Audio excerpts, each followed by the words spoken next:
ഇന്നലത്തെ ഒരു ഹെവി ഡിന്നറും കഴിച്ച് നല്ല സുഖമായിട്ട് കിടന്നുറങ്ങി. രാവിലെ ബെഡിൽ നിന്നുള്ള മോർണിംഗ് വ്യൂ ഉണ്ടോ? രാവിലെ ഒരു കോഫിയോ ടീയോ കേട്ടില്ലേ, ഇടയ്ക്കിൽ എത്ര നേരം വേണേലിരിക്കാം കേട്ടോ. മയിലിൻ്റെ ശബ്ദം, കുയിലിൻ്റെ ശബ്ദം, കിളികളുടെ ശബ്ദം, ആഹാ. ബെഡ് കോഫി കഴിഞ്ഞ് ഞാൻ ചെയ്തതേ, എല്ലാ വില്ലയിലും പോയി ഉറങ്ങിക്കിടക്കണവരെയൊക്കെ വിളിച്ചുണർത്തി. അപ്പോഴെനിക്കൊരു സമാധാനമായത്. പിന്നെ എല്ലാവരെയും കൂടെ തടുത്തു കൂട്ടി ഞങ്ങളൊരു മോർണിംഗ് വാക്കിന് പോയി.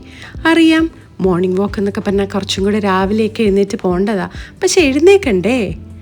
എന്നാലും ഇതൊരു morning walk cum sun bath cum കൃഷിയുടെ വിളവെടുപ്പ് അങ്ങനെ എല്ലാം കൂടെ ആയിരുന്നു. കണ്ട ഞങ്ങളുടെ അമ്പുത്ത ഫാമിൽ കയറി ഒന്ന് മേഞ്ഞ് കൈ നിറച്ച് സാധനങ്ങളുമായിട്ട് നിൽക്കണ കണ്ടോ.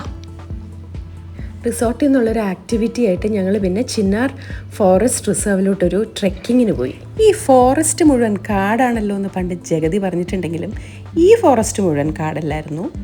നല്ല സുഖമായിട്ട് നടക്കാൻ പറ്റി, ഒട്ടും ബുദ്ധിമുട്ടില്ലായിരുന്നു ട്രെക്കിംഗ് എന്ന് പറഞ്ഞാലും. പിന്നെ ബുദ്ധിമുട്ടി പോയത് ദാ ഈ ഒരു വ്യൂ പോയിന്റിലോട്ടുള്ള കയറ്റം. ആ സ്റ്റെപ്സ് കണ്ടപ്പോഴേ ഞാൻ ഡിസൈഡ് ചെയ്തു ഞാൻ മുകളിലേക്കില്ല.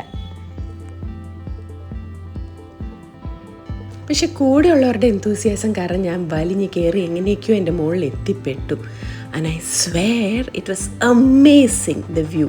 സാധാരണ ഇവിടെ ആനിമൽ സ്പോട്ടിംഗ് ഒക്കെ ഉണ്ടാവാറുണ്ടെന്നാണ് പറഞ്ഞത്, പക്ഷെ ഞങ്ങൾക്ക് അന്ന് ഒന്നും കാണാൻ പറ്റിയില്ല. ഇതൊരു ഫോട്ടോ ഞങ്ങളുടെ സൂപ്പർ ഡൂപ്പർ ഡ്രൈവർ അരുണിൻ്റെ കൂടെ. അങ്ങനെ നടന്ന് ഞങ്ങൾ എത്തിയത് നല്ല ലെല്ലം പാടി ഒഴുകണ ഒരു അരുവിയുടെ സൈഡില്ല. ശരിക്കും പറഞ്ഞാൽ ഈ സ്ഥലത്തിൻ്റെ ഭംഗി എൻ്റെ വീഡിയോയിൽ എനിക്ക് പകുതി പോലും കാണിക്കാൻ പറ്റിയിട്ടില്ല കേട്ടോ. വലിയ വേരുകളും വള്ളികളും ഒക്കെ ആയിട്ട് നല്ല തണൽ മരങ്ങളൊക്കെ ഉള്ളൊരു സ്ഥലം. ഈ തണുത്ത വെള്ളമുള്ള അരുവിയിൽ ഞങ്ങളെല്ലാവരും ഇറങ്ങി മുഖവും കൈയും കാലും ഒക്കെ കഴുകി ഫുൾ ഫ്രഷായി. ഇവിടെ ഇടയ്ക്ക് ആനിമൽസൊക്കെ ഇറങ്ങി വെള്ളം കുടിക്കാൻ വരാറുണ്ടെന്നാണ് ഗൈഡുകൾ പറഞ്ഞത്. ദാ ഇവിടെ വൈൽഡ് ഡോഗ്സിനാൽ ക്രൂരമായി വേട്ടയാടി കൊല്ലപ്പെട്ട ഒരു പാവം പേടമാൻ. ഇത് കണ്ട പാറക്കെല്ലാം തോന്നൂല്ലേ, പക്ഷെ ഇതൊരു മഷ്റൂമാണ്, വൈൽഡ് വെറൈറ്റി മഷ്റൂം. നമുക്ക് കറി വയ്ക്കാനൊന്നും പറ്റില്ല, പക്ഷെ അതിൻ്റെ ആ സ്കിൻ പീൽ ചെയ്യാൻ ഭയങ്കര രസമായിരുന്നു. അത് കാരണം ഞാൻ അവിടെ ഇരുന്ന് അങ്ങ് പൊളിച്ചു. Super soft.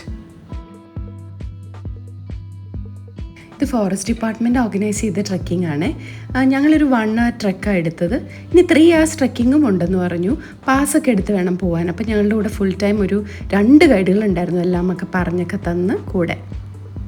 ഒത്തിരി നാൾ കൂടിയാണ് ഞങ്ങളുടെ ഈ സിഗ്മ മെയിൽസിന് ഫോണൊന്നും കയ്യിലില്ലാതെ ഒന്ന് കാണാൻ പറ്റിയത്. ഇനി ട്രെക്കിങ്ങും കഴിഞ്ഞു, ഒരു ഉച്ചയ്ക്ക് നല്ലൊരു ആമ്പൂർ ബിരിയാണിയും കഴിച്ച് we are about to go back. ഇവിടെ നിന്ന് പോകാൻ തുടങ്ങുമായിരുന്നു. അപ്പോൾ ഇതാണ് നമ്മുടെ മാനേജർ മിഥുൻ പറഞ്ഞു ഇവിടെ വന്ന് പോണവരെ കൊണ്ട് ഒരു ചടങ്ങുണ്ടെന്ന് പറഞ്ഞു, ഒരു പ്രത്യേക ശീലം ഉണ്ടെന്ന് പറഞ്ഞു. അതെന്താ മിഥുൻ? നമ്മളിവിടെ വരുന്നവരെല്ലാവരെ കൊണ്ടും ആസ് നേച്ചർ ഫ്രണ്ട്ലി റിസോർട്ട്, നമ്മൾ അവരെ കൊണ്ട് ഒരു മരം വെപ്പിക്കുക. അവരുടെ ഒരു ഫാമിലി ട്രീ പോലെ ഒരു മരം വെപ്പിക്കും, ഒരു തൈ വെപ്പിക്കും. അത് മരമാവണത് നമ്മുടെ റെസ്പോൺസിബിലിറ്റിയാണ്. പക്ഷെ നിങ്ങൾ വെള്ളം വളമൊക്കെ ഇട്ടോളൂ, നിങ്ങൾ വരുമ്പോൾ ഇതെല്ലാം സെറ്റായിരിക്കും. ഓക്കെ, അപ്പോൾ താങ്ക് യു മിഥുൻ. ഓക്കെ, ഒട്ടും കുറയ്ക്കേണ്ടെന്നോർത്ത് ഞങ്ങളൊരു 5-6 തൈകൾ അങ്ങ് നട്ടു. ഒരു വനം അങ്ങ് വരട്ടെ. പിള്ളേരും തൂമ്പയൊക്കെ എടുത്ത് വെട്ടാനും കിളയ്ക്കാനും ഒക്കെ പഠിക്കട്ടെ അല്ലേ.